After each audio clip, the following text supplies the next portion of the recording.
Hey everyone, welcome back to Luke F1 Fantasy. And wow, what a week it has been. I just scored 333 points in Monaco using the Limitless chip, and that has shot me straight into the top 250 in the global league. I'm now just 106 spots away from my final rank of last season in 2024, which was my best season and first season ever. So we are climbing, and we are definitely on track to getting close to that again. So if you're enjoying the journey or just here to steal a few sneaky tips, don't forget to like, subscribe, and follow along. And let's just see how far we can get this season. This is my video, a little bit of a Monaco review and a preview for the Spanish Grand Prix. So we'll be diving into, whose stock is rising and falling since Monaco. Go through my early thoughts for team selection going into Spain. We'll touch a little bit on chip strategy moving forward and how we can take advantage of a lot of these assets who are dipping into this 4.5 to 5 million area, which is certainly giving us a few teams for consideration as we move forward. But what I want to do is kick off with a throwback to the best radio message of the weekend, or at least the one that had me and Mrs. Luke F1 Fantasy just howling on the couch in the morning. And this one was from Max. It was quite early on in the race, but my shifts feel like Monaco Grand Prix 1972. And we were just howling at the randomness of Max's radio, who, his dry humor is definitely coming across the radio, which is certainly quite fun. Yeah, this one had us howling, and we were like, what was so special about the Monaco Grand Prix of 1972 that Max decided to reference it? So we took a little look. I did a little bit of digging on F1.com and Wiki. And what we found out was 1972 was a wet weather race. There was 26 cars started. And actually, the winner of that race was a gentleman by the name of Jean-Pierre Baltoise, who actually started fourth in that race, which was the same position as Max that started the Monaco Grand Prix this week. And Jean-Pierre Baltoise actually this was his first and only win in F1. So that was something to be proud of. But what was actually also interesting is Jean-Pierre Baltoise's teammate for that race, in that race, was Helmut Marko, who we actually know is quite involved in Red Bull racing these days. So that was just a little something, a little fun stat to start off this video. But now we're going to move into whose stock is up following the Monaco Grand Prix of 2025. Right, so first off, can't look any further than Isaac HADJER, a P6 finish, 12 points, and scores, which I really love to see, like 12 points on an asset that's costing about 5 million. He's scoring over double his value. So I really like to see that, because that means that we have an asset that we can potentially save for 2 weeks.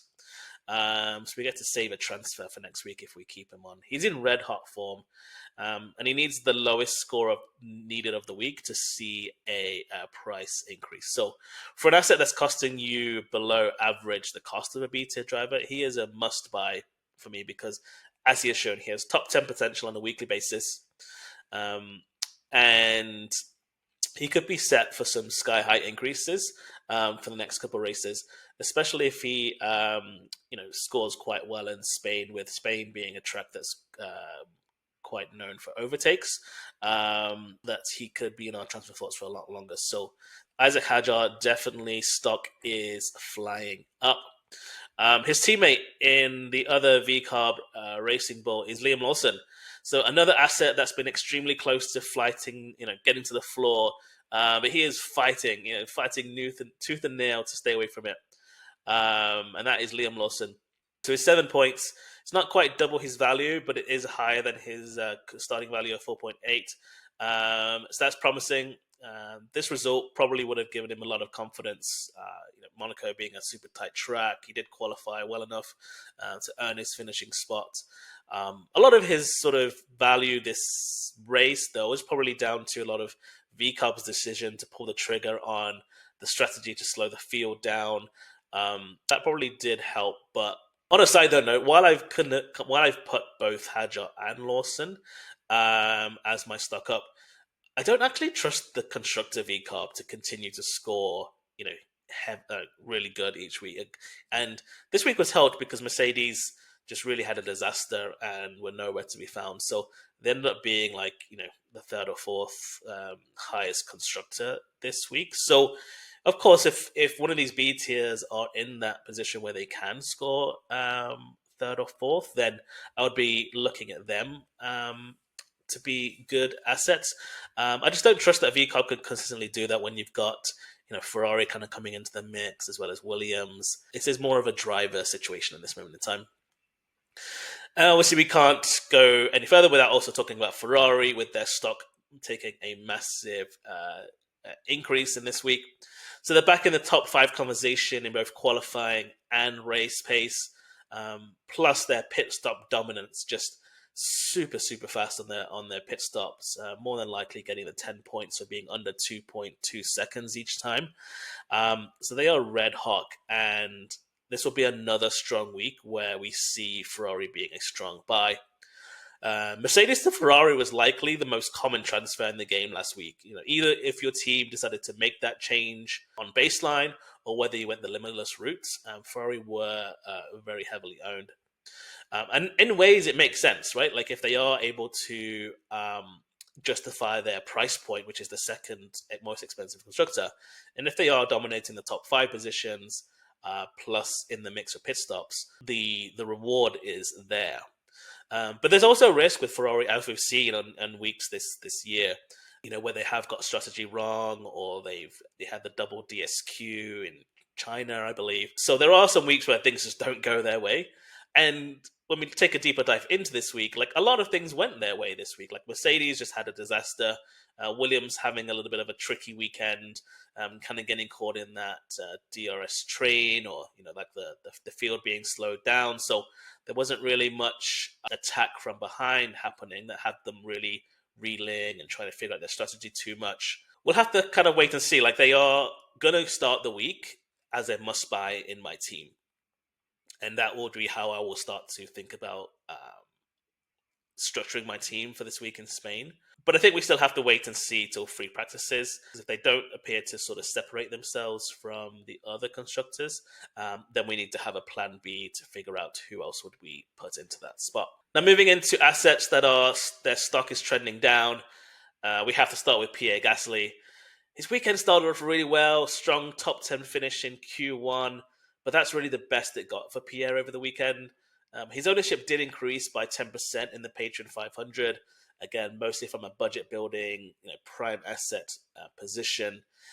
And this one hurts. If you had Pierre Gasly, you transferred him in, where there were a high number of Limitless teams being played, like they weren't exposed to the DNF from Pierre Gasly.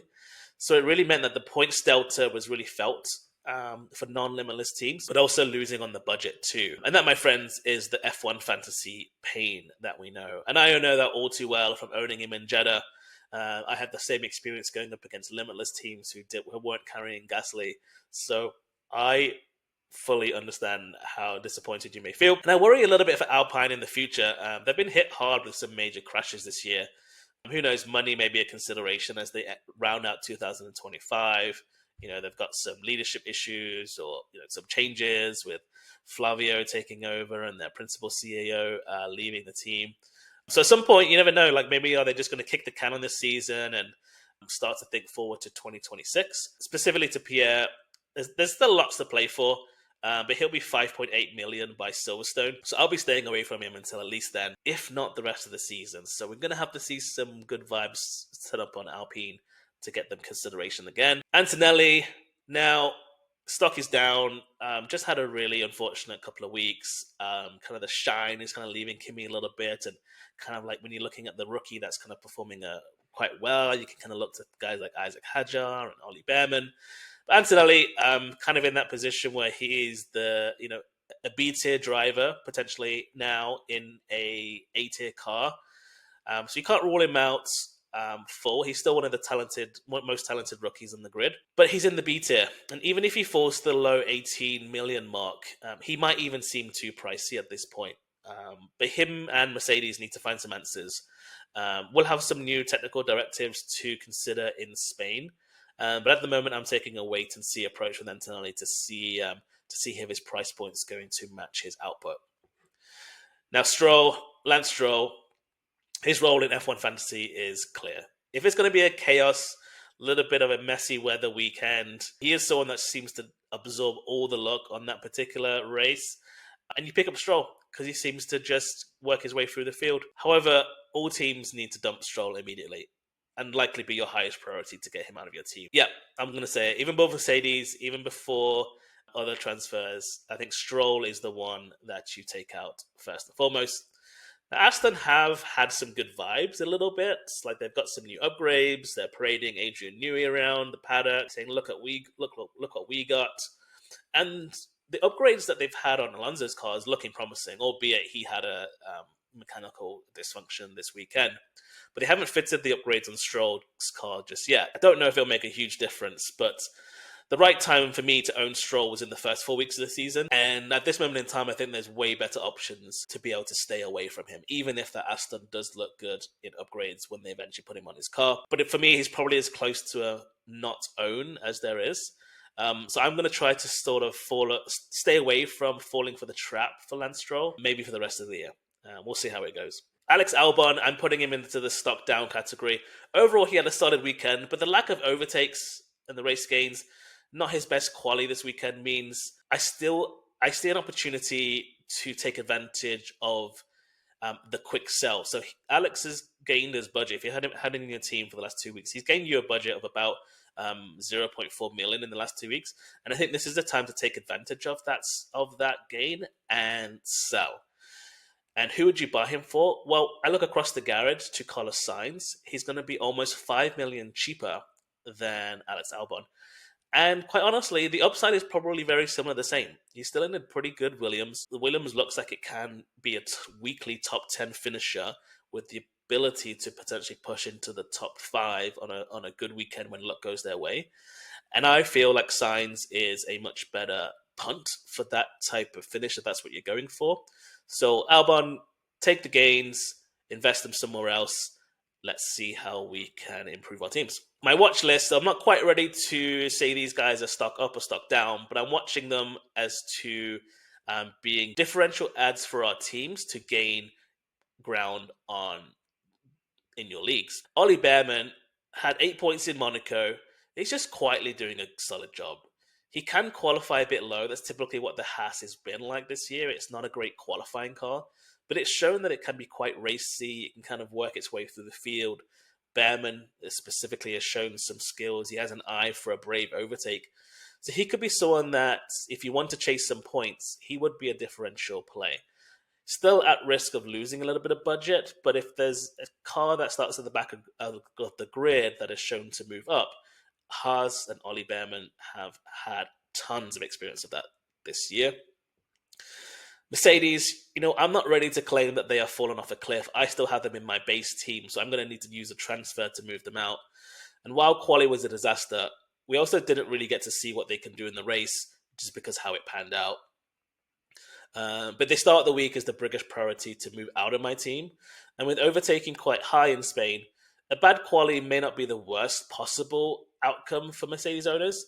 So I'll be taking a wait-and-see approach. Williams, they're still my favorite budget build B-tier asset.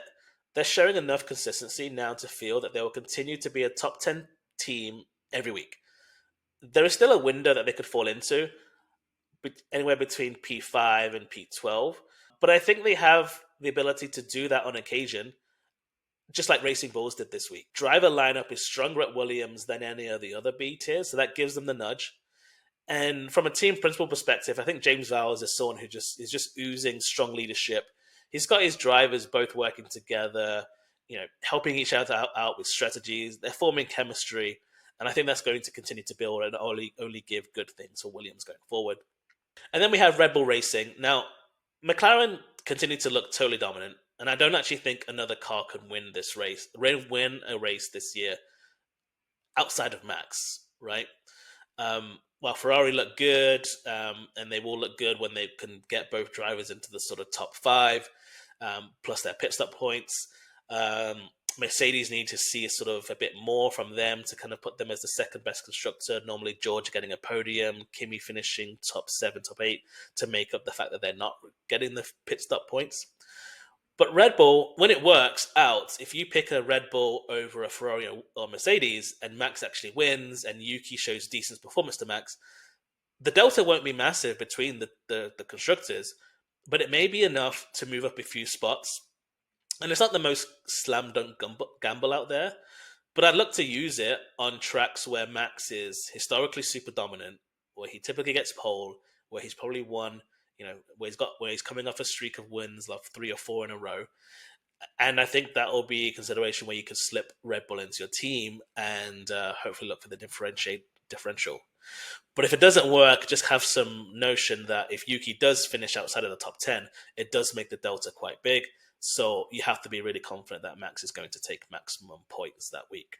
All right, so looking into my team selections then, this is my Ferrari build that I would probably be considering for this week. So this will take me 2 transfers, Albon and Mercedes out, Ferrari and Sainz in, which I like this build in the event that Ferrari continue to top the timing charts in qualifying, look like a solid top. They can get both cars into top 5. We know that they're going to produce on the pit stops. So this ultimately vaults them straight into my lineup. I have to take out Alex Albon to be able to fit that due to my budget. And so I've gone for Carlos Sainz in this spot just because of the upside of the Williams. If you didn't have this budget that I have, which is 112.9, so if you're more like in this 107, 108, you could do this team with Liam Lawson, and that would be a good team to run. I would have no issues with that. If there was some hint that Max is going to win the race or is looking to superiorly challenge the McLarens, then this is my Max is going to win build. I can get here in 2 transfers. It'll just be swapping Mercedes out, Red Bull in. That's not an issue. And then for an added bonus, I'm looking to bring in Liam Lawson over Gabriel Bortoleto. Bortoleto, while he has that price protection of being 4.5, Liam Lawson has a really good chance of increasing this week. So at 4.8, that is a good punt to take. And like I said, if you're looking to move up a few places with things being extra tight in the global leagues, having that differential Red Bull over the other constructor would work. And this team I like because it kind of helps me to keep Alex Albon in, which I still think Williams are a good play and a good bet. The other differential I can start to see is when it comes to Lando versus Oscar. And now, as we know, they both have an opportunity to win a race. And it's going to be quite hard to sort of pick whether you think Lando is going to beat Oscar, just purely based on practice results, because obviously everything comes down to qualifying. And I just wanted to kind of show where budgets are at currently, in that I could get into a Lando Ferrari build with 3 transfers. So it would take me a minus 10 transfer to do. And on first look, I don't mind the look out of this team. Like if McLaren and Ferrari can dominate the top 5 positions, that takes care of that. Ferrari will end up giving us some extra points on pit stops. Lando, if he takes the pole and the win, strong points there over an Oscar who may even finish second. Plus, obviously, the benefit of potentially getting the fastest lap and drive of the day as well. So this is kind of one of for you that are thinking that you want to maybe adjust your strategy, or if your strategy just sort of comes down to, I just want to just pick the winners, then I'd say this is a team that you may likely consider because, if you do pick winners, you are going to get some more points on the team. And on a week where we have a lot of low assets that are worth owning, such as HADJER, Bortoleto, Lawson, and Colapinto, this allows this kind of build to come into play. All right, that's a wrap on this week's preview for Spain. We've got value assets rising, premium teams finding form, and a wide open midfield. And it's making Fantasy F1 really fun right now. I'll post my final team on X before the deadline this coming week. I will also look to get a final team selection out after FP2. But let me know in the comments, what do you think? Who's your biggest stock up or down going into Spain? What are your main team selection questions going into this weekend? And as always, if you found this helpful, give it a thumbs up, hit subscribe, and we will catch you later in the week. Let's keep climbing the ranks. See you next time.